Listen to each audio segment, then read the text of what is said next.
Welcome back to the R-Rated Podcast. The R-Rated Podcast. This week's guest is... Welcome back to the R-Rated Podcast. Today's guest is Tiana Barajas. Hello, everyone. Threw a little Latin spin on it. Dude, the Mexicana's out here, dude. Yeah. Wait, are you... Yeah, Mexicano, yeah. Woo! I'm Mexican too. Mexicana. I love it. Where in Mexico? So my mom's from Zacatecas, and then my dad's from Jalisco. My grandparents are from Jalisco Dude, too. yes. Wait, what? Okay, That's cool. straight up. Yeah, That's Guadalajara. amazing. Yeah.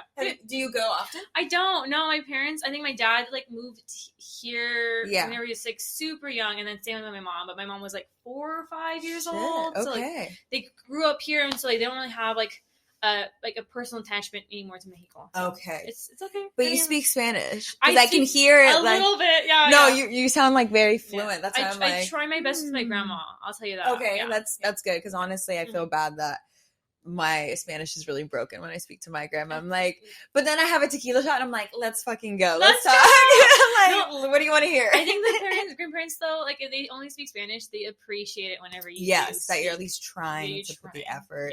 Yeah. Okay, so are you born and raised here or where are you from? I'm from Tulare, California. It's an hour south from Fresno. Usually I'll say Fresno area. Yeah. But no one knows. I know Fresno because I'm from the Bay. I said I'm the Bay. I am the Bay. I am the Bay Area. I did. I'm from the Bay Area, and so I know Fresno's 3 hours away from San Jose. Yeah, it's about 3 hours. Yeah. So I'm familiar with more south from that, but no one knows what Tulare is, so I'll say I'm from Fresno. Well, now they do. Yeah, they do. Okay, and was the film industry always something you wanted to get into? Was this a recent thing, or was this ever since I was a little girl I wanted to do? I freaking love telling this story. I originally, so when I was a little kid, I would watch the behind the scenes movies. Yes. When you get the DVD and then they're and there's the bonus features, Yes. And I would watch that and I would be like, I wanna do that. I want to do that so bad. Oh my God. I want to be in those bonus, and the bonus. I want to be in the bonus video. Yeah, the bonus videos. And I would think how cool would that be? But because I'm from Tulare, it's just agriculture. Film is not even existent in Tulare. It's not an option. It's not anything. Yeah, I totally get it. When you're in a small town and you have big dreams, especially in the industry is already such an industry where it's not easy to get into, and there's no clear path on how you get to where you need to get. Yeah. So I feel when parents hear oh, I want to join the film industry, they're just slow down. How are you gonna pay your rent, sweetie? No, my mom keeps on being you can always get a job at Target. They're hiring. I'm Mom, my mom said the same thing. When I was in between jobs, she was just well, you can't just not work. You should work at a coffee shop or a clothing store. And I was no, I need to stay focused. I need to set goals, and then I'll get there. It's just slow right now. The thing is also I think with if you get a job somewhere else, I always think what if I get something in the next month, right? And then I have to quit, and I don't want to do that to them, but also you're also a good person because some people would be fuck that, I don't care, I got my dream job. Bye. No, the thing is I would do it if I didn't know about the future, right? But things my mind is set on I will get another job, right? I will do that, right. So yeah, and so what do you want to do in the industry? Okay, this is also something that I feel no, I'm just thinking ooh, where do I begin? Where do I begin? The thing is that whenever I was younger, I would want to be on the set. I would have my dream. Right. Then, I totally get it. I want to be part of that movie magic, in the thick of it, you know? But as I started getting jobs and started doing stuff, I think because me and Priscilla worked on The Offer together. Yeah. Crazy. Yeah. But how long has it been already? It's been for sure almost a year. To the end of it. We've ended in mid-January 2021. Crazy. Isn't it crazy? I remember when I was talking, I was I'm working on something about the Godfather. I know. I listened so to that episode. I was girl, she had no idea. Yeah. I had no idea. And now I'm well, now I can know more TV. And dude. We'll get into that because I know you work on a ton of different film sets, ranging from literally TV shows, reality TV, events. You did the Oscars too, right? Live events. Crazy. Yeah. So we'll get into that, but I want to know what you really want to do, what the goal is for you. my dream is to work in an office. Really? Office, like, office. Like coordinator? Like maybe like a coordinator or something. Yeah. Like I after working on sets for so long, I was going to say that. Wait. How did we get there? Yeah, because I was like, you said you wanted to be part of the movie magic. Yes. You were watching the behind the scenes. But now you're like, I want to be in the office. Yeah. Which is opposite of what you wanted as a little girl. So what happened? Exactly. I think it's just like working on those sets and then working on the offer. Like, as you know, like there's such long days, like the 14, 16-hour days. Like I remember just going and like in the beginning it was fun. Like you're just going and it's like it's a lot of you can see everything happen and stuff like that. Right. But I think as I would keep working and I kept doing this stuff, like I was just like, this is exhausting, dude. Yes, it is. This is exhausting. And then I would talk to people on set. Like I love talking to people. It's my thing. Yeah. And I would talk to like a lot of guys on set because it's like majority guys. And right. I was the like, male industry. Mm-hmm.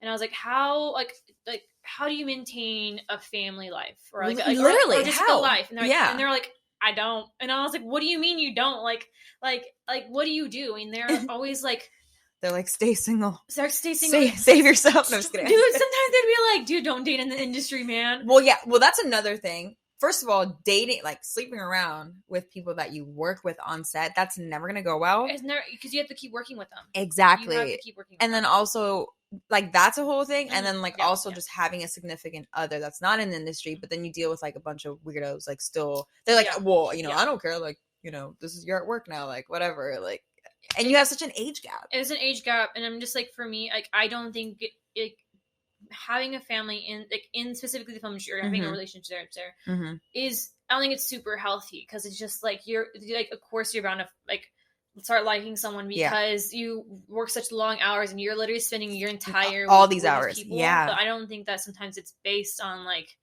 you mutual likes. Sometimes it's just like you're spending the time together. You're like almost not forced, but like you have to, right? I guess you are kind of forced because you're working together. You're working so together. You're just like, oh yeah, like I think we get along. I think we have like all this in common, but maybe you really don't. It's just you're spending all this time together. And so I think whenever I started working in the film industry, I saw that like a lot of things would like that happen, and also like just like working those long days, everything, the combination of just like an unhealthy work life, and long days, and like just me living in Long Beach. I want a specific place to work so I know my schedule. Like I want a structured schedule. I know. And you cannot get that with sets. I'm a planner too, so like I'm like I just want to know like what my month is gonna look like, or like what the next 6 months, and you don't. And like right now I'm in that stage right now where it's like I'm in between projects, so I don't know what's gonna happen. And someone like for me that's a planner, it's fucking terrible. I'm just like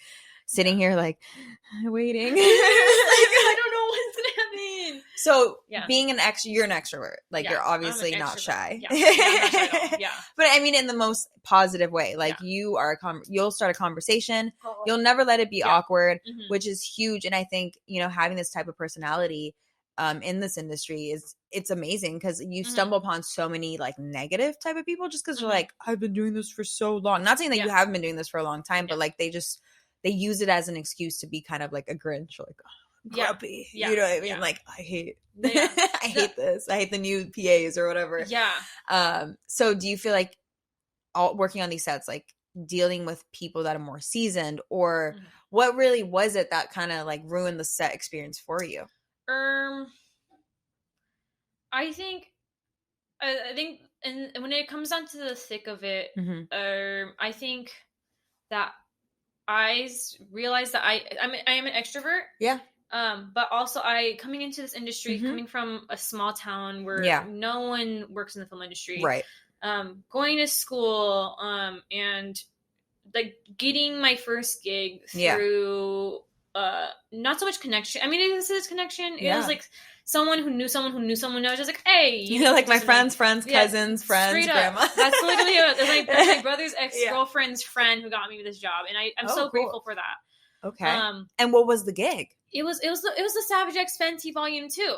Like legit. The fashion show? Yeah, the fashion show. Yeah. It was a COVID Did you watch the new one, by the way? I haven't, but I saw cornbreads in there. Cornbreads from Drag Race. And I watched it for Johnny Depp, but you know. Dude, I love her lineup. I love like the diversity in that. Like, I'm a fan. It's such a production. It's such a show. It's unique. What was that like for you? Because were you a PA on this, or what was your role on this? I started everything. Like, my whole career was built on the COVID train. Like, I hopped on that COVID train because like the thing is like I wasn't desperate, but now looking back on it, I was just like, you would take the opportunities. I would take the opportunities. I don't think that's desperate. I think that's, when you start off in this industry, you really do have to take what comes your way. Obviously, like you live and you learn. There's gonna be some sets you're like, why the fuck did I take this? Like, I didn't have to take this. No, right? Straight up. And that's the thing. I'm just like, I didn't have to take that. I was like, I did. And like, I'm just like, I think that like I would take the COVID gigs and they were fun. There's at the beginning, dude. That was a fun gig, right? But then I think now everyone hates COVID and it's kind of like miserable. You're miserable, just like getting told all the time like you ain't shit basically. Yeah. So I think I would no straight up. People just like people can be the worst, and I'm like we're human, dude. Yeah. And how people talk to me affects me like a lot. I'm just like, why are you being mean? I was so nice to you. I was so nice to you. And that's the thing is like I think that I'm extroverted, but I think that like it can be a blessing and a curse because like it's like people they might take advantage of that, take advantage of the kind of kindness, and like I'll try my best to like go through these gigs and like and do all this stuff and like be outgoing and out like whatever, and like the thing is that like it doesn't sometimes it like I find myself being too nice which is like fucked up that you even have to like say that like I was too nice, that's why this happened, because sometimes I totally get it because I've been in that literally in that situation all the time where I'm like, damn it, like did this person think because I was being nice that like I'm interested in them or I was flirting, because I'm like that's really not what it was. Like I'm like happy in a relationship, even if I wasn't in a relationship though, like I think there's a time and a place for all that stuff, and it's just like you have to like see the signs. Like, come on, like I feel like guys are just so oblivious on set sometimes, and you think like, oh, like is it these young guys? Like, no, it's like people who are like my parents' age, because the range on set is so wide. Yeah, no, straight up, it's like so 18 to like 65. Yeah, exactly. And I think it's just like whenever I would start, so say for The Offer, I remember when I started on The Offer, like that was my first like scripted television show gig, and I was just like, I want to be the best I can be, put my best foot forward so that I can get connections out of this. That's huge. That's great. But the thing is, like, I also realized that, like, I didn't have, I realized at the end of the show, I didn't have to be really nice to everyone. Just the nice to the people who are the hiring people. Right. And that's exactly what I didn't do. You were friends with, like, the people that can't do anything for you. The entire crew. Like, I made friends with, like, the transpo people, like the props and the set deck and other PAs. I mean, the other PAs do help to add jobs here and there. Yeah. But the thing is, like, I was nice to literally everyone and kind to everyone, and like I think I made a lot of like good friends out of there. Right. But then I was just like, sometimes it would get weird because like people would be like, oh, like just like, okay, like let me tell you a story. Like let's hear a story. I'm like, we need an example. And whenever you're not a main COVID PA, you will still be a COVID PA, just not on set. So you would go. I would do a lot of stuff on their construction sites at Paramount, and there's this one guy. And I'm not scared to talk about this because you shouldn't be. This guy, I don't talk to him anymore. I mean, at all. I don't have his Instagram. I don't have anything like that. Like, you're like, he can't find me. He shouldn't be able to find me or hear about this. Like, you shouldn't be he's outside. Straight up. I wouldn't want that to happen. Legit, like this guy, like he was really nice and whatnot. But once in a while, like I would see him every time I was at Paramount. I'd make sure to say hi to everyone. Right. I would get him the masks that he likes. So like people like specific masks. Right. Like, they like the 90 K94s or like whatever, 95s or So I make sure to give him masks every day, and we just chat here and there. I was so small bored, talk. Small talk. Of course. But once in a while, one day he was just like, "Oh my God, can I see your hands?" And he'd be like this, and he'd be like, "Oh my God, you have such beautiful hands." And he would like feel like the whole hand and like just like touch my fingers and be like, "Oh my God," he's like, "They're so soft. They're so." And what like, and you're just kind of like, I'm just like, Frozen. Yeah. But the thing is, because I wanted to please people and I wanted You're to just be letting nice, it happen. I let that happen multiple times. Oh, so he started doing it more and more? Almost like every time I went after that, which I stopped going because like I was like so nervous. Like yeah. I haven't and you shouldn't have to feel nervous at work. That's when you know, like, okay, this has gone too fucking far. Like, this cannot be. He has to ask to choose my nail color one time. And then one day, there's three, so this happened 3 different times. Yeah. And the last time he asked me, he's like, oh, like, no, you didn't ask me. He said, oh, I would love to take pictures of those hands. I would love to take pictures of those hands. A hand fetish. Dude. That's straight up hand fetish. And I'm just like, I'm telling you, never a fucking dull moment on set. No, yeah, like really, not even on set, off of set too. Like while you're at a prep or like strike location. And the thing is, like, there's like multiple things in that thing. I'm like, people will say like, why didn't you stop it earlier? It's just like awkward. Like explain why you like in that, like for me, it's just like, it feels uncomfortable. Like, I'm just like, well, this could get bigger and this could get to like the higher ups. And then it's like, well, this guy has been in the industry for like 30 years. You're just starting. Like, you're like, snitching maybe. I don't know. Like, we've just been in such, like in the past, a lot of women don't like, they don't get chosen when it's like, oh, like who was it? He said, she said. And like the guy usually wins. So we're like kind of like traumatized about speaking up, especially when like we're trying to make it in our careers. We're in the early stages. Maybe like in 20 years when we've been doing this for a long time, we'll be like, hey, don't fucking like touch my hand. Like, I don't feel maybe because we're like, we've been doing this for so long. But right now, I personally don't feel like I can say stuff yet to people that have been in the industry longer because I'm worried I'll get booted out, you know, which is a shitty feeling. It's a shitty feeling because it's like I mean, I was 23 at the time. I'm 24 now. I mean, but I'm turning 25 soon. Yeah.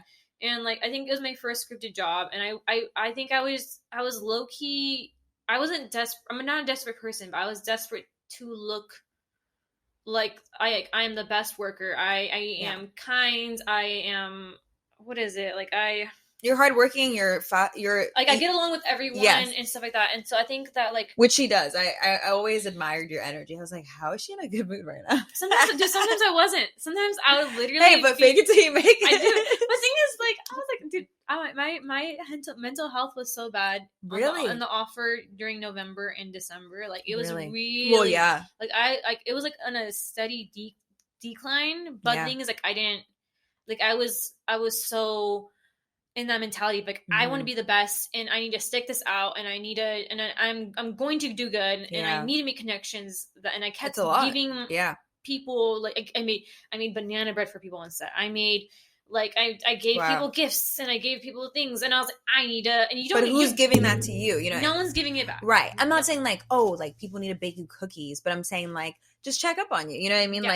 Like, hey, like, how are you doing today? It could just be such simple little things, but it makes your day go so much better versus feeling like, oh, like no one even cares, you know? Like, and the thing is, like, likes me. Everyone was kind to me and everyone was good, and like I said before, like I made good friends on that show. Yeah. I mean, obviously, I don't talk to any of them really now. Yeah. Maybe just like 2 people. Yeah. But the thing is that like I think that like you do not need to give that much to people who are not investing back into you. Yes. And the thing is like, I didn't realize that. I feel like I was so willing to give like everything right. in terms of my energy and my attitude. But people will take advantage of that. They'll take advantage of it. And like, I personally can't, like, I know now looking back on that, I can't afford to keep doing that. Yeah. And like even now, I feel like I'm not as extroverted as I was before. Like on the offer, I was like, "Oh my god, good morning, good morning." Yeah. You know, like he's a mask. You know, I know. And now I'm just like, I can barely say hello. You're like, "Fuck you." No, I'm just kidding. I'm like, this is literally the worst. No, I just like, I think it's like I can barely say hi to someone passing the hall. Yeah, because like I'm just it sucked the life out of you. Like, or even saying hi to guys on set. Because like the thing is, like there's been so many times where I just said hi and it turns into conversation to guys on set and like and then like people ask me out for dinner and like and then it gets awkward. You don't want to go back to that place because you're like, that person's still there. And then I had a similar situation actually happen to me yesterday. I was day playing for a HBO Max pilot. I can't talk about like what it is, but I was there yesterday and it was a prep location. So everybody's like prepping for when they're going to shoot on Monday. And I was just going to monitor compliance and just make sure people were wearing their masks inside. So I was like, oh, easy. Like I got this. Like I can totally do that. So I go there and, it was fine. And I don't know anybody. I'm like totally alone. And like, it makes the time go by slow when you're alone, right? So I was like, I'll just make like side conversation with like people just to like kind of see like what they do or like what, I don't know, like if they're excited for the show or whatever. And somehow I got to talking to one of the transpo guys, which is the guy who drives the vans and the trucks. And I had a Starbucks. And then he's like, oh, you really like Starbucks? And I was like, yeah, I mean, I need my coffee or my matcha latte. I need my matcha latte. And then he was like telling me about different drinks at Starbucks that were cool. And I was like, oh, that's, I was interested in the conversation because we're talking about different drinks that I'm like, okay, I'll try it.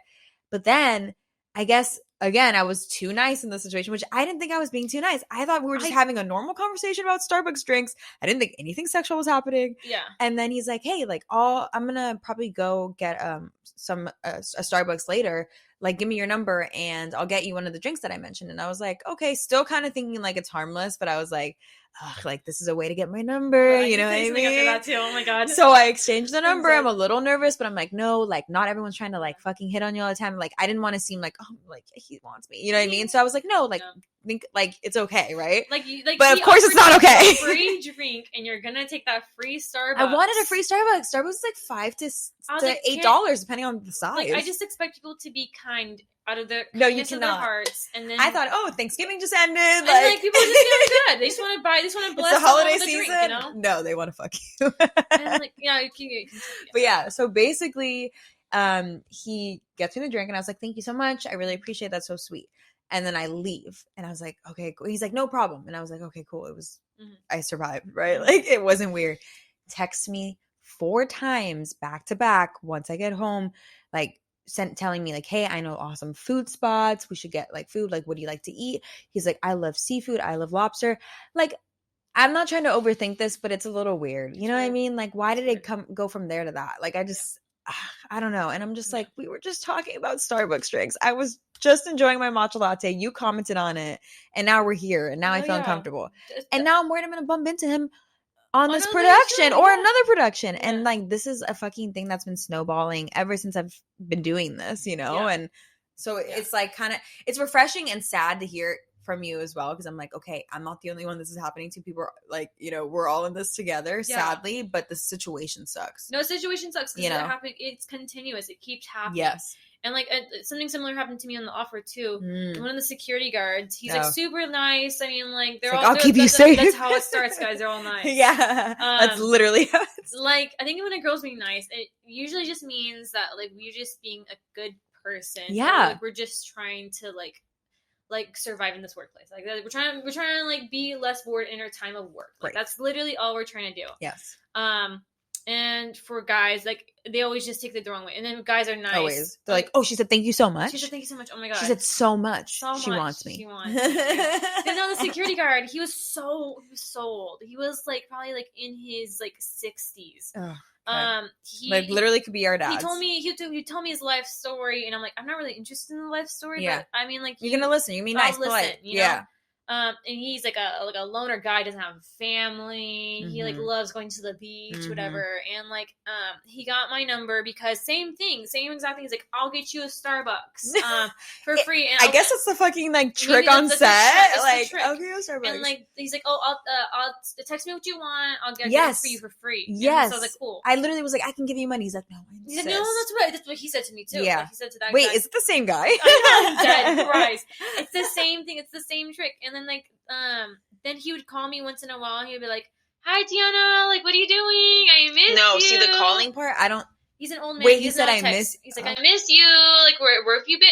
Oh, you haven't been on the other sets. Oh, like, well, I hope you're having a good day. Maybe we can hang out. I'm like, dude, you are so much older than I am. Like, wow. It's like it's continuous. Yeah. Wow, it doesn't stop. Offer. The old man asking me for dinner was on the Oscars. She's like every set. The Oscars too. The Oscars. Damn. I mean, like it happens everywhere. It's no, you said it right there. It happens everywhere. It doesn't matter if it's a show, if it's a reality TV, if it's an event. Yeah. It's just everywhere. And it's everywhere. At the production office, like at a prep or strike location. They don't have healthy relationships themselves. They don't know how to. because they've dedicated so much of their lives to the film industry. That's a good point to make. It's 5 days a week, 60 to 80 hours a week. I get it. Like, how do you have time to have a relationship and like meet someone and like go on dates and like get to know someone? Luckily, like I was already in a relationship when I was getting into it. So, and like I let him know, I was like, hey, like I'm gonna do whatever it takes to like get to where I need to get. I might not be around that much, but just know like hopefully I'll be worth it. You know what I mean? It's a risk, but here we are. You know? But I think it's a lot harder to, if you're already in the industry and then you're trying to also like get into a relationship or like date while you're working these hours, because it's so exhausting. Like how the hell do you even like have a conversation with someone? Like you're just so tired. You can't even, you're having brain farts like all the time. Like you're like, I cannot think. Like literally like he would talk to me and I'm just like, what? Like I felt like I was like having an outer body experience like half the time. Straight up. I get that. So so this happened to you like almost on every set. How many sets and what have you worked on from I guess the last, let's round it up to like the last year, because I feel like you work on a lot of stuff. I do. It's because like a lot of the live event stuff and a lot of the award shows are they're very short. They can be from 2 weeks to a month long. Right. So from this, let's do this time last year. I was on the Offer. Okay, right. So in January. Yeah, that's when I met her. Okay. And then I went to the Oscars in. Actually, no. Before that, I went straight into the Super Bowl halftime show. How was that? That was good. COVID compliance. Yeah. One. But I mean, basically, I got to watch the entire. That's amazing. Super Bowl and halftime. You got like what, like a $10,000 ticket, like for free? For free. I got paid to watch that. You got paid to watch the Super. That's badass. That's awesome. We're paying our dues. We're paying our dues in different ways, like making sure that the whole show or production doesn't get shut down because of COVID, that people don't get sick, that people that the studio doesn't get sued because people are getting sick. That's another, like, that's stress.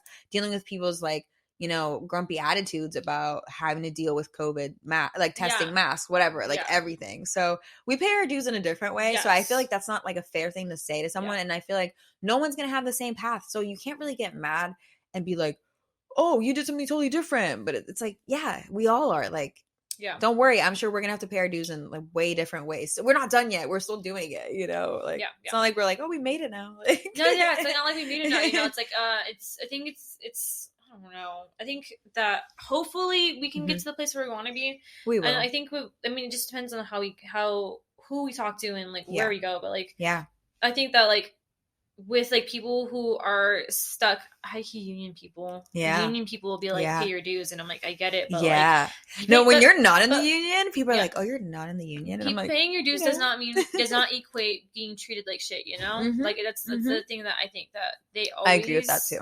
Don't get, you know, like doesn't if people be like, pay your dues, does not mean you can talk to me like that way disrespectfully. You cannot like be making people my don't day know harder. What your background, like what you've done, and like, you know, like why wouldn't they treat you with respect? Like just because you haven't, like maybe you're just starting out or you've been doing this and you're still figuring out your path. Like they don't know you like that. Like it's not really fair to be like catty like that. It's very like high school. It's very high school. I literally, someone was telling me, someone had said, no, I know, because I from my current job right now, I can't tell you what it is. Yeah. My NDA, baby. NDAs. Like I gave him one of my RCCO, because I'm part of production. I gave him the extra ear savers that I had, and he's like, I've never seen these ones. This is the stretchy elastic ones. They're like the stretchy so many of those elastic ones that, and people like them. Yeah. He's like, well, how do you do it? And I was like, well, I was showing him how to do it, and like, he was like, the guys I'm going to give these to aren't going to stand. I was like, yeah, because they're freaking babies. I literally told him that. I was like, they're babies. They're children. Like, no, it's true. Like, they do not. They just want to nag to you. Like, they just want to be like, I don't like this. I'm going to have a tantrum. Like, literally, the amount of times I feel like I got like tantrums from people, and I'm just like, okay, go into like I use my nannying experience on set. Like, I'm like, they just want to be heard. Acknowledge it and then walk away. That's literally what it is. They just want to be heard. And I'm like, and I was like, you telling me all this is not going to help.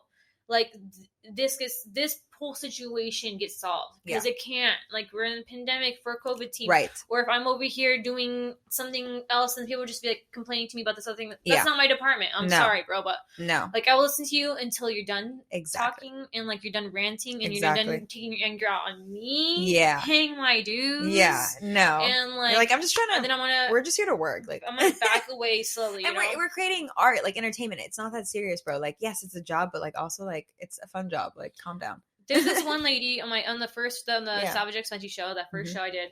Like, I was like, I remember I'd be so hard on myself because I was like, I want to be the best. It's my first thing, you know? And like, I remember this one lady, I got upset with myself, and she's like, Tiana, we are not curing cancer. We are just having fun. Like, we are literally, that's what it is. We might be making a movie about curing cancer, but we're not actually cancer, dude, you know? And it's just like, I think we these guys take their job so seriously that they feel like they can do whatever they want because they're union, and they cannot get fired without just cause, which is understandable. No one should be fired without unjust cause, but still, that does not give you the right to be a dick, to be rude, taking advantage of the situation. We are not curing cancer. We are not doing brain surgery. We are literally just doing a show, and like I don't know, 100%. Okay, so back to your list of, because you've literally, I feel like you work on all the coolest things. Every time I talk to you, I'm like, Tiana works on the most fun things. It's a lot of things because they're such short gigs, dude. But it's fun that you, like, because I feel like, not a lot of people have that opportunity to even, like, be on those types of sets. So it's cool to just hear how your path is, like, happening, like what your path is. And it's just cool to hear. So you did the Oscars. What was the next thing? Because that's what, in March or February? That was in March. Yeah, that's a month gig, and then after that I went to the Hype, which is the HBO Max designer competition. What was that like a competition show? Was that like similar, like a regular show, or it's kind of interesting because like I think all competition shows are the same in like what is it, format, I guess? Structure in terms of how they film it. So it's usually going to be like a month more or less, like in terms of like, they got those final 10, 12 contestants until the end. It's going to be about a month. Right. They'll be like, oh, this week in the workroom, or this week. And in reality, it's not this week. It's like, it's that day. It's like that next day. It's like a 3-day run for one episode, and then maybe like a 2 to 3 day run for the next episode. And then it keeps going. Makes sense. Because like when I watch these competition shows, especially on the Hype, they're like, all right, you have like 8 hours to make this outfit. It is 8 hours. So I'm like, what are you guys doing in that 8 hours while they're making the outfit? I was for that one. I was a challenge production assistant. So basically, there's the production assistants who do the heavy lifting. They set the tables up for the offices, and then they'll what else do they do? They bring out cones for stuff. They bring out paper and do signage, and they'll post that stuff up. The challenge production assistant, we help the challenge producers. Producers create the challenge. They create the challenges themselves. Okay. So basically, like, challenge producers go in a room or whatever they do. I don't know how they do it. I don't know how they do that, but they like go and they're like, what can we put forth for these people, for these contestants to like to challenge them and then eliminate them because they did not do as good, So like some people will be like, spicy. Oh, like what about the swimsuit, like doing a streetwear swimsuit, is one of the so they're like pitching things. They pitch things. Like they're like, what about like streetwear for kids, like that's a thing. Yeah. I think they did they did that episode of the Offset's Kids. And dude, honestly, I'm not sure if we're supposed to say this. I'm gonna say that anyway. Yeah. We would watch this. We watch the things they do, and we're like, bro, like this is the same exact thing they did last week. They just keep repeating it. We would low key shit on them, Yeah. We're just like, bro, you've done the same thing. You're like, they're gonna edit this and make it look way cooler. It's like whenever movie magic, baby. Straight up, it's like off topic, but like it's like people who do the same thing over and over again. It's like Bosco and what's her name? Violet Chachki on Drag Race wearing that same corset. Like we've seen it. We've seen it already. Move on and do something different. Like they look stunning, but also move on. To move on and challenge yourself. Yeah, exactly. Challenge yourself. Let's see if you're really that artist, that designer that can do all these different looks. Can you do things not just that same pant look or whatever. Yeah. And so the thing is, like, I know for me, like as a challenge production assistant, I would just help them. Once the show started coming in, like I came in kind of midway through the show. Yeah. So I would help them to get the things that they need. So like we had to deal with photographers because like we had hired the photographers to take pictures of their stuff. So we dealt with that. We dealt with the clothes. Like we literally took their clothes, which HBO now owns. Like they can't own any of their clothes. Really? HBO owns them. I didn't know that. And we take pictures of the clothes. We make sure that like, everything is inventoried and that they are packaged away so that we can give them to HBO and like hey, like here's the stuff that you know. Right. That makes sense. We would help out with like tablets. So like they get everyone gets like a tablet and a phone, you know. Fancy. Like, you're like everyone gets an iPad. They did different things so that they can keep their all their information, their inspiration, their stuff on this, like a lookbook, like a like a journal inspiration. Yeah. Like when you're like, oh, write down your ideas or like and they go take them someplace and they're like, all right, like the theme is, you know, nature, like, and then they take them to the fucking like mountain or like a Hollywood Hills or whatever. I don't know. Just straight up. So it's like, it's like we help that. There's a good guy that comes after. I think there's a guy that comes through at the they're like, oh, like you can send something to help other people. Right. No, you send your designs off to these people. Yeah. To like get them sewn and put together. Yes. Like this, the tailors or the seamsters. Yes, like this tailors, seamsters, whatever. I don't sew. Seamstry. You know? You take like we would help out with that. So like I would record the videos of like what they wanted, you know, and I would take pictures of all their like designs on their papers, and I would make sure that everything's categorized because like, if we're basically back to being organized. You have to be organized. Yeah, we keep track of things. Basically, the challenge production assistant is the rule keeper of the show, kind of. We help to keep everything in order. Yeah. So that if they say that the production was unfair to them, we're like, well, on this day we did it. Yeah, we have the receipt. You're like the list. We're like, what do you were on the naughty list? So like we help to keep that in there, you know. Love that. Okay, thanks for the insight. I think that's actually really interesting. I know you also did Shark Tank, and I feel like Shark Tank's been around for years. It's such a classic. Yeah. What was your experience like, and how long ago was that? That was like September and so kind of recent. Yeah, September, October. So about like 2 months ago. 2 months, yeah. So they did one filming in September, one in October. That one was fun. That one's really fun. I liked Shark Tank a lot. Like that one. Like I was a production assistant / COVID PA on that one. So that one is like a lot of like they have like 2 weeks to film, but we have 1 month to prep, 1 month or 1 week to prep, 1 week to strike. Okay. And basically like the sharks come in, they're really nice, and they like, which is great to hear because really nice, sometimes they look intimidating. You're like, oh my god, dude, Mark Cuban's nice? The best. I'll tell you that. I like Mark Cuban. I like Mark Cuban. No, he's a good guy. I love it. He was the nicest shark. He's the nicest shark out of all of them. Yeah, it's because they I was gonna ask you that. They say that he started from the bottom and started from the bottom over here. So it's like he knows so he's humble beginnings. Okay, that's what they say. I respect that because like sometimes when you make so much money, you forget where you came from, and it's like you start treating people like shit. So that's good. That's great. Sometimes it happens like that, and so like. And do you hear are you allowed to like hear the pitches or okay? Yeah. I mean, we signed NDAs for that too. Like we can't tell people what's going on for that. Right. But like they allow you to sit on the pictures, and the pitches they do they do about like 3 or 4 of them a day, back to back. Okay. And they'll have like a break for the sharks, and like they'll allow them to have like water break, lunch, stuff like that. How long's each pitch? Like I know it's like hour episodes, but like they're getting more than an hour, right? In one pitch they have like what 4. They don't call them contestants, call them entrepreneurs. Sorry, entrepreneurs. Sorry, I forgot that. How disrespectful. No, disrespectful both of us. I keep calling them contestants. The audacity. The entrepreneurs, they get what, like in the show, they get like probably 20 minutes. Like outside of the show, they get like actually they get as long as they need. So basically, like, really? It's super edited down. Yeah. Imagine you're literally, shooting all day, and then you watch and you're like, wait, 20 minutes. No, yeah, it's like I think usually they can last like I'd say 30 minutes to 2 hours. I think I've seen some go 2 hours, but usually it's 40 minutes to like an hour. Okay. Per person that when they go. Yeah. Maybe even hour 20 is like That's so different from, you know, like The Offer, like working these long. I'm not saying that you're not working long hours on reality TV shows sometimes, but like, or competition shows. Sorry, not. Well, it is. I guess it's reality too. It's a reality. It's happening, and it's not script. Is it scripted? No, Tell me.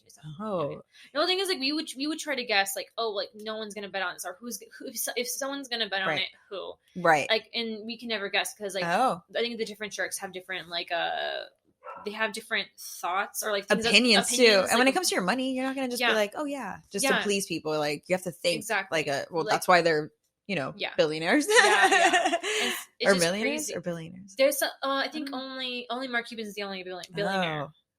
Shout out Mark again. Mark Cuban. Shout out Mark. He knows what he's doing. He really does. Everyone else needs to buy a basketball team, and they'll probably be billionaires then. Right. That's a good way in to be a billionaire. Just buy a basketball team. It's chill. Problems, dude. It's straight up, honestly. And we're just trying to get into the industry, and they're like, well, just buy a basketball court, and you'll be fine. Dude, offline, I can buy a basketball court. One day, bro. But. So, out of all the productions you worked in the last year, which one was your favorite, and which one was your least favorite? You don't have to name drop your least favorite, but you could just maybe give us a hint, and the rest is history. I don't want to. Oh yeah, okay. I feel like I want to name drop the least favorite. Yeah. First I'll do. I think my most favorite this year. Mm-hmm. I think definitely was Shark Tank. I think that was fun. It sounds like a really fun show to be on. The fact that it's not scripted, which is cool to see, like things in action. Yeah. Like it's like documentary style. Like you just go out there, you kind of see what happens and hope for the best and try to edit something out of what you got. But I mean, you still have a team carrying it forward. Like obviously, is like making it work out. But it's cool that you're not like, all right, and do it again. Like cut. Go again. It's like, all right, let's just go and see what happens. Let's see what we get. Which is really cool. And then being around just like cool new ideas. Like who doesn't love that, No, the thing is Shark Tank is like, I think it's been established for so long. I think this was season 16 that they just did. Wow. And like, I think so 16 years. 16 years. There have been people on that show who have been there since the very beginning. I will tell you that's people pretty who cool. Have been there since the very beginning. Wow. Not everyone. Definitely like a select few have been there since the very beginning. But like, it's amazing. I was like, oh, so like, when did you come on the show? Yeah. They're like, oh, they're like back when it started. They're like 16 years ago. I was like, wait, are we like on season 16? But I think that the crew, supposedly it didn't used to be this nice. Right. It has, I think it's weaned out the people who are hard to work with. Right. And has like, the whole crew is nice. I think that's the future of the industry. Like the camera and, like the people that aren't nice or like aren't good people, like taking advantage, like it could be sexually, financially, it could be anything, like just like mentally, whatever. Those people are like they can't hide anymore. Like we're seeing it, and like they're getting called out. And now I think the industry is trying to be more, just friendly, professional, have more women in the industry, like all that. So it's a slow process, but we're getting there. No, straight up, Oh, and least favorite set? Or I'm trying to think, should I name drop them? Because the thing is, it was an indie film. How about this? I won't say their name, but I'll tell you everyone that stared in it. Okay. And then you okay. Yeah. I love it. Wait, what's the guy from Friends? He was also Manny's from fuck, I know exactly. From Manny, the one that the giraffe from Madagascar. He's the one that had the opioid addiction, right? Was he? I think he just from Friends. Yes. He's the tall one the one 17 wasn't 17 again who played Zac Efron's dad. No, not him. No, the tall one that wasn't cute. That played Jennifer Aniston's guy. Yeah. Oh, I don't know his name, but I know exactly what you're talking about. He played Manny. He played Melvin the giraffe. Yeah, I was like, Melvin, that's why I didn't know. I was like, Manny. Melvin the giraffe. Melvin. Can't remember his name. You guys can figure it out. Right.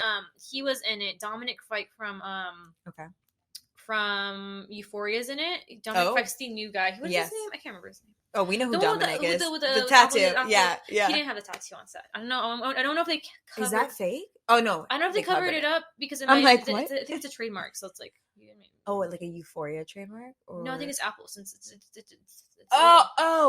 I think they would have to pay for that, maybe. Oh, right. Do they? That's hilarious. Well, it's like wearing a logo on your shirt. Right. You're wearing a logo on your face. You can't do that. You can't do that. Yeah. So I think they covered that. Okay, so he's in it. He's in it. I know I literally don't know anyone's names besides. Was he nice, by the way? Just curious. He's actually really nice. Yeah. He said hi to me. Yeah, nice. He's a really good guy. Cool. There's the girl from the Hunger Games. She played, she's in Catching Fire. She's like from the lumber district, and her name is Jenna. Okay. Her name is Jenna. If I saw a photo, I would know. I'm bad with names. I mean, I can't remember. Literally, she's like the lumber. She's like she's like in the Catching Fire too. She's a girl. There's a girl from there. Okay. And then there's another girl which I don't know her name. Okay. I mean, like basically, those are the main three of just like you know. Like, I think we can figure it out with those three. Figure it out. Don't need me to name drop. Friends actor, forgot his name. Dominic from Euphoria, and Jenna, you said? Jenna from Catching Fire? I'm not sure if it's her real name. I forget if that's her real name. I think that's her on-screen name is Jenna. Okay. So why was it the worst? Okay, so I was doing COVID on that set. Like, I had gotten this from this other person that I didn't really know, and I said yes to this because they were being kind, and I don't know this person. And they were like, someone says they need someone, do you want to do it? And it was like $20 an hour. That's why I left Fatal Attraction for that. Oh, yeah. I heard for that one, right? Yeah. And I had gone on it, and it's an indie show. It's an indie film. Like, I've never done anything indie before. Yeah. Like, I went straight into the industry. You went straight into the industry. That's fucking badass because usually, I mean, me too. I had to start indie, and then now I'm getting into like studio stuff. Yeah. So that's why I was always very impressed by you. I was like, she right out the gates was always doing studio stuff. It's a blessing, straight up. Yeah, that's awesome. Going into the industry like that. Yeah. But no, I know that, like, I've never done indie before. And so I went into this, and it was a union indie film. But the thing is that this was a union indie film. Like, you know, like this was, like, it literally, they didn't know what they're doing. Like, the director, I don't remember his name. I can't remember. Yeah. I'm not going to name drop people. Yeah. But, like, I mean, you can definitely just look it up on the internet and find information for yourself. Didn't know what they were doing. That's already the director. So the production company, you're not going to name them, drop them either. They just make music videos. That's all they do. Okay. And so they wanted to make like a full hour film, and like they chose a director that just made music videos. He had never done like any short films. Yeah. Or so the place, like the whole film, it looks good, but the thing is, if you don't know how to structure your day and to have us finish in a full 12 or even less, you know, and to like not constantly not be happy with these shots every single day, it literally, I'm just like, why am I even here, bro? Like, why am I here? You know, like I was hoping to. It was like, a waste of time for you. It was a waste of time. Like, I got lots of money from that because it was like $20 an hour, right? But also, plus overtime, and then that's where. Also, they're high key. I'm gonna freaking put this girl on blast. I can't remember her name. Don't want to remember her name. But there was a set medic there, and usually set medics are popping. They're cool. I love usually they're medics. super nice. They're super nice. This set medic, she was 50 in her 50s, and she literally would nag the COVID department because there's just three of us. They don't want to pay a lot of money for COVID stuff, so there's just the three of us. And so she one day, like, when she popped off on it, oh my god, for no reason. Oh my god, drama. And she was just like, you guys are overpaid. Like, you don't have medical licenses. Excuse me? Like, she's not paying you guys. Who gives a fuck how much you're getting paid? It's none of her business. No, I think it doesn't. Also, it's just like, it's like, you don't know where this money's going. Like, what if I have a family to provide for? What if you have a sick mother you need to fucking pay her medical? Yeah, like, it's just like, people need to stay in their lane. They're so like easy to like put their noses in things that like your nose shouldn't be in. Exactly. And just like, you have no idea where I'm coming from. What if I'm homeless? What if I don't have a car? Right. What if I'm living in my car right now? Right. Like, you don't know. No idea what if I'm paying student debt? Like, right. Like, it does not matter. It doesn't matter where, like if you were just a lowly below the line person like we all are, right, you should not really care where this money is going if it is benefiting people who need it, like in terms of, and they're like, working for it. It's fine, and we're working for it. Like, I'm not sitting on my ass all day. Like, I'm literally standing. I'm literally standing. I'm trying to do my best to like to help keep people safe. I love it, and it just like she had gotten me so bad. It was me and my other coworker were there. Yeah, he's like, don't take it personal. I'm like, this is way too personal to not take personal. She literally like attacked us. Like, not cool. Like, verbally, like, I would say almost verbally abused us. Like, basically, like, it's like a whole thing. Like, she yelled at us in front of the whole crew, and like, I was just like, yo, I didn't say I'm out, but I told him, I was like,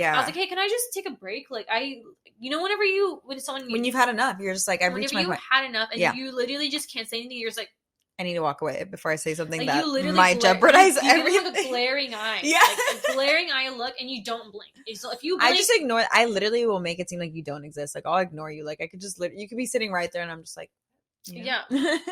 Oh, you called me? Yeah, someone say something. And so I'm just like, I think just that carried and bled into the rest of the production. And just like having those long ass days and then having to drive back and like, I was just like, and everyone there was just so young. So it's not like we didn't know what they were, not we, them. Yeah. Like, I'm a young person, but I'm COVID. But you're seasoned. So yeah. Seasoned. Mm-hmm. Like I know, I've seen what a good I've seen shit. I've seen shit. Like I know what a good production is. And, right.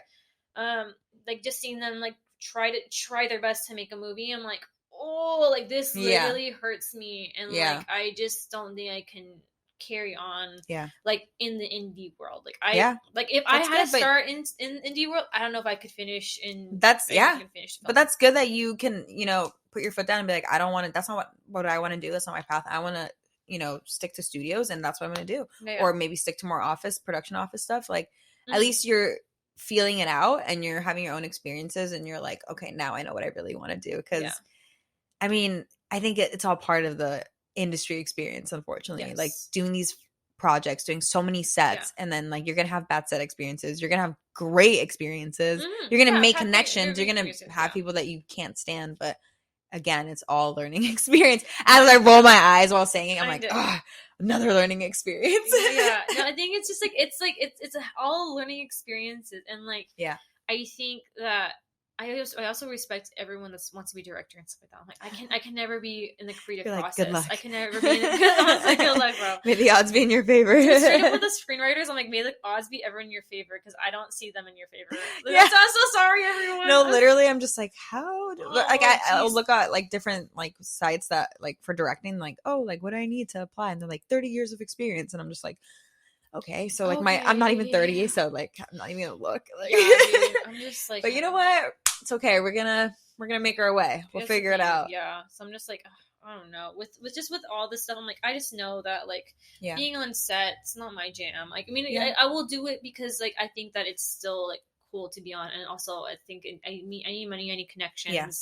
Like it's not like I hate them, but I'm like sometimes they're just not my jam. It's okay, but that's fine. That's okay that it's not. You can still work in the film industry and not be on set. You know, and I think that's another cool thing that we can talk about on the podcast is like, it's not just all on set stuff. You can still be involved in the industry and be in the production office. You can literally just be at prep and strike. You can literally just be like a transportation driver where you're not even involved in like stepping on set, but like you're such a big part. Yeah, you can do exactly. You can do there's so many things you could do. So I would not feel bad if you're just like, this is not my vibe. And you never know, maybe you take a little break from sets and try the production office, and then maybe you'll even bounce back to sets. Like like you said, you're young. You don't need to like, make that like commitment already. Like I'll never go back to set if I take another path, I think we're scared of that because it's so ingrained in our heads. Like, oh, like, you can't be jumping around and flopping around. And, like, I literally hear my parents tell me that. But you know what? There's no rules with this. Like, just do your thing. And I think that's what you're already doing. So congratulations. We're trying our best out here, honestly. I'm excited to see where you're going to be at in 2023. We're literally in the month of December now. We have like 3 more weeks of this shit. No, 3 weeks left, I think, and then it's a new year. So is that crazy? Yeah, we'll have to follow up and see where we're at. What are your goals for the new year? Like, what do you want? My goals for the new year is I want to finish my documentary and get it on a streaming platform. That's like the biggest goal. Girl, I saw that you got, was it 30,000? Yes. For that? Yeah. That was my first ever investment. That's so insane. I have such like high expectations for myself. I'm like, I need to do this. I need to make everyone happy and proud. And not saying that it's easy. Like there's been days where I'm like so depressed and I want to like pull my hair out because I'm like, I don't know how to fucking do this. Like I've never done this before. I'm literally figuring it out as I'm doing it. And it's scary because who wants to like, be risking it like that? But at the same time, like I just have to do it and learn how to, do it in the process, I guess. But that's gonna be my main goal is getting it on the streaming platform. season 3 of the podcast. Season 3. Yeah, I'm gonna start the new season, and we'll hopefully, who knows, maybe there'll be a makeover with the studio, maybe. Oh, cute. You know, that's cute. Who knows? Well, I feel like every season I kind of upgrade something, so I'm excited. What about you? I would like to try to transition myself into things that I like more of, just like in the film industry. Like I think, like I was saying, like I think being on set is not my jam. Yeah. But I think this industry is my jam. Like I think the idea of like telling stories and like making movies or like shows. I've never really. Besides that indie movie, I've never done a movie before, which is totally fun. I know, I want to do movie too. I'm like, let's do some movie like sets, you know, even shows. Yeah. So it's just like I think that you're going more into like that I was trying to like figure out and to try to make a path for myself, because there's no one direct path, like we used to always say. Yeah. But like you can always make yourself the path that you want to do it by reaching out to people, by like putting yourself out there. I literally use our old crew lists to email people. Yeah, you're like, hi. I'm like, hi, you don't know me, but you're like, Happy New Year, Happy Thanksgiving. They're like, who are you? Right, no, straight up. And my thing is like, I literally emailed someone from the offer, won't say who, won't say what department, because I just want to make sure that person's safe. Yeah. And I was like, hey, like, you literally don't know me. I worked on the offer, but like I was interested in the clerical side of your department. Would love to have a Zoom call with you. And I thought that person was not going to call me back. Or not email me back. And 4 days later, email me back. See? Take the risk. Take the opportunity. Like literally, bro. Emails don't hurt at all, because you don't even like seeing them in person. So you can get rejected behind a screen. It's totally fine. That's totally fine. Getting rejected in person, not so great. It's harder. But email, it's fucking fine. They can't see that you're crying behind the screen. No, exactly. They can't see. The thing is, like, it's like, can't see this pain. If they don't email me, I'm going to email their boss that I want to have a Zoom call with them, and their boss that I have a Zoom call with them. Exactly. So I'm like, I'm going to try doing that. Yeah. And I think I still want to keep a goal of just like trying to keep my mental health in check. Yeah. Because like huge. I think with the offer, my mental health went crazy, because I was trying to people please everyone. Right. And these long hours, like you need your sleep, you need like, you need that mental health. I thought the same thing. I was like, I'm so tired. Like I am so agitated all the time because of lack of sleep, straight up irritated, like, you know, just, and my eye bags were getting really bad. Now that I'm not working, dude, I'm sleeping. Girl, the eye bags are coming back. Yeah, legit. I'm just like who is she? Just kidding. That's why I kind of like the masks right now, because the masks hide your eye bags. Literally, so I'm like they hide. I'm just like, I was hiding behind it too long though. Now I'm like, I just gotta fucking sleep. I just gotta sleep. I just gotta sleep. So. Well, thank you so much for coming on. It was so great talking to you. Thank you for giving us insight on everything and keeping it real, because I think it's really important to keep it real. And it was fun. Yeah. So thanks so much for having me. We'll have to check back in with you season 3, see where you're at, see if you switched over to production side, or if you were like, I ended up changing my mind and I love set, I'm gonna stay on set. You never know. I love having conversations with people about it, just because like it's I think letting people know what it's really like it's not like La La Land over here. We're all singing on the freeway. I thought it was gonna be like that, like the magic was gonna be there, but like just telling people like the reality of it, but also like instead you're like stuck in traffic, like I hate this. I think I think joining them on that side, but also knowing that like this is not a bad industry to be in, right? And, like sharing, it's just not an easy industry to be in. Sharing my story from that, like I think I really like doing that. So and thanks for giving me this opportunity to do that. Thank you so much. It was awesome. You're a natural, so we'll definitely have you back. Girl, let me start my own podcast. Yes, thank you so much, guys, and we'll see you guys next week. Bye. Bye.